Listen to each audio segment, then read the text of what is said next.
Hello అండి, ఈరోజు పరోటా అలాగే దానికి కాంబినేషన్గా పన్నీర్ టిక్కా మసాలా ఎలా చేయాలో చూద్దామండి. చాలా టేస్టీగా ఉంటుందండి. సో ఫస్ట్ కర్రీ ఎలా చేయాలో చూద్దామండి. పన్నీర్ కదండి, పిల్లలు చాలా ఇష్టంగా తింటారు. ఇది పరోటాలోకే కాదండి, చపాతీకి కానీ నాన్లోకి కానీ మంచి కాంబినేషన్ అండి. చాలా టేస్టీగా ఉంటుంది. సో ప్రాసెస్ ఏంటో చూసేద్దాం, వచ్చేయండి. ఫస్ట్ అయితే ఒక మిక్సింగ్ బౌల్ తీసుకొని ఒక హాఫ్ కప్పు పెరుగు, అందులోనే 2 టేబుల్ స్పూన్స్ శనగపిండి, కొంచెం వాము, రుచికి సరిపడినంత ఉప్పు, ఒక హాఫ్ టీ స్పూన్ కారము, పసుపు, కొంచెం బ్లాక్ పెప్పర్ పౌడర్, ధనియా పౌడర్, జీరా పౌడర్, కొంచెం కసూరి మేతి, కొంచెం గరం మసాలా, కొంచెం అల్లం వెల్లుల్లి పేస్ట్, ఒక హాఫ్ నిమ్మకాయ రసం కూడా వేసుకోండి. కాచిన మస్టర్డ్ ఆయిల్ కూడా ఒక 2 టేబుల్ స్పూన్స్ వేసుకొని బాగా మిక్స్ చేసుకోవాలండి. అదంతా కూడా బాగా మిక్స్ అయ్యి ఆ పేస్ట్లో ఇంకా మనం కట్ చేసి పెట్టుకున్న క్యాప్సికము, ఆనియన్, పన్నీర్ క్యూబ్స్ అలాగే టమాటో కూడా వేసుకొని బాగా మ్యాగ్నేట్ చేసుకొని ఒక 30 మినిట్స్ పాటు పక్కన పెట్టేసుకోవాలండి.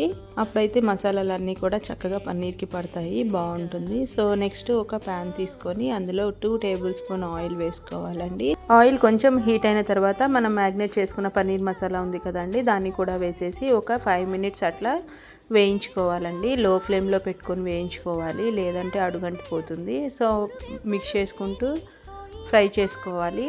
అవి కొంచెం ఫ్రై అయిన తర్వాత ఆయిల్ పైకి వస్తుందండి. సో ఆయిల్ పైకి వచ్చిన తర్వాత మొత్తం పీసెస్ అన్నిటినీ కూడా పక్కన పెట్టేసుకోవాలండి.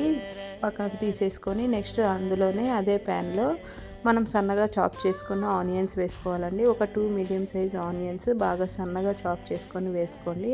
అవి కొంచెం ఆనియన్ కూడా ఒక బ్రౌన్ కలర్లో వచ్చేంత వరకు ఫ్రై చేసుకోవాలి. నెక్స్ట్ ఒక 2 మీడియం సైజ్ టమాటోస్ని తీసుకొని ఇట్లా ప్యూరీ లాగా చేసుకొని పేస్ట్ని వేసేసుకొని కొంచెం అల్లం వెల్లుల్లి పేస్ట్, కొంచెం ఉప్పు, కొంచెం కారం, కొంచెం గరం మసాలా వేసుకోవాలండి. మనం పన్నీర్ ముక్కలకి ఆల్రెడీ వేసాం కాబట్టి మనం వేసే ఇది క్వాంటిటీ కూడా కొంచెం ఈ టమాటో పేస్ట్ వరకే ఉంటుందండి. సో కొంచెంగా వేసుకొని బాగా మిక్స్ చేసుకొని ఒక 2 మినిట్స్ పాటు ఉడికించుకోండి. దాని తర్వాత కొంచెం వాటర్ వేసుకొని ఒకసారి అలా మిక్స్ చేసి వాటర్ కూడా కొంచెం మరిగేంత వరకు కుక్ చేసుకోవాలండి. ఆ వాటర్ కూడా మరుగుతుండగా మనం ఫ్రై చేసుకున్న పన్నీర్ మసాలా ఉంది కదండి, దాన్ని కూడా యాడ్ చేసేసుకొని ఒకసారి అలా ఆ టమాటో ప్యూరీ కూడా దానికి పట్టేంత వరకు ఒక 2 మినిట్స్ అలా కుక్ చేసుకొని వాటర్ అంతా కూడా కొంచెం గ్రేవీ లాగా మారేంత వరకు మూత పెట్టుకొని మగ్గించుకొని ఆ గ్రేవీ కూడా కొంచెం దగ్గర పడిన తర్వాత ఫైనల్గా కొంచెం కొత్తిమీర అలాగే కొంచెం బటర్ యాడ్ చేసుకొని ఒకసారి అలా మిక్స్ చేసేసుకొని సర్వ్ చేసుకోవడమేనండి. చపాతీలో కానీ నాన్లో కానీ ఇట్లా పరోటాల్లో కానీ చాలా బాగుంటుందండి. పిల్లలకు కూడా మంచి ప్రోటీన్ కర్రీ అండి. ఒకసారి ట్రై చేసి చూడండి. సో నెక్స్ట్ పరోటా ఎలా చేయాలో చూద్దామండి.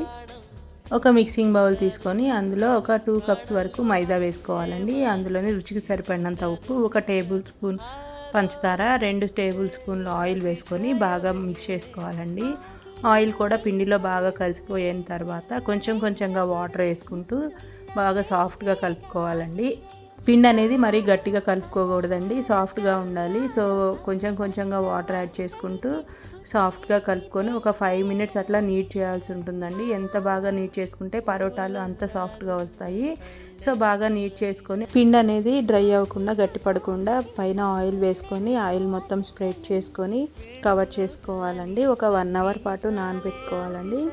సో 1 అవర్ తర్వాత మనం చిన్న పార్ట్స్గా డివైడ్ చేసేసుకొని ఒక్కొక్క పార్ట్ని తీసుకొని మనం చపాతీ లాగా చేసుకోవాలండి. ఆయిల్తో ఇట్లా స్ప్రెడ్ చేసుకొని చపాతీ కర్రతో అయినా చేసుకోవచ్చు, లేదంటే హ్యాండ్తో అయినా చేసుకోవచ్చు. ఇట్లా చపాతీ లాగా చేసుకొని పిజ్జా కట్టర్తో కానీ నైఫ్తో కానీ ఇట్లా చిన్నగా ఘాట్లు పెట్టుకోండి, సన్నగా పెట్టుకోండి. మరలా ఒకసారి ఇట్లా రోల్ చేసేసుకొని ఇట్లా ఒకసారి అట్లా వెడల్పు చేసుకొని రోల్ చేసుకొని మళ్ళీ చపాతీ లాగా చేసుకోవాలండి. సో ఇట్లా పరోటా లాగా చేసుకొని ఆయిల్తో 2 వైపులా కూడా బ్రౌన్ కలర్లో వచ్చేంత వరకు రోస్ట్ చేసుకోవాలండి. మనం రోస్ట్ చేసుకున్న తర్వాత మనం ఆ వేడి మీదనే మనం ఇట్లా క్రష్ చేసుకుంటూ ఉండాలండి. అప్పుడే మనకి లేయర్స్ సపరేట్ అవుతాయండి. సో సేమ్ అదే ప్రాసెస్ మనం అన్ని పరోటాలకు కూడా చేసుకోవాలి. చూసారు ఎంత లేయర్గా వచ్చిందో. టేస్ట్ అయితే చాలా బాగుంటుందండి. ఒకసారి మీరు కూడా తప్పకుండా ట్రై చేయండి. మరిన్ని వీడియోస్ కోసం మన ఛానల్ని లైక్ చేయండి, షేర్ చేయండి, సబ్స్క్రైబ్ చేసుకోండి. మీకు ఏదైనా రెసిపీ కావాలంటే కామెంట్ సెక్షన్లో కామెంట్ చేయండి. Thank you for watching. మాట్లాడే పువ్వను 8వ అతిశయము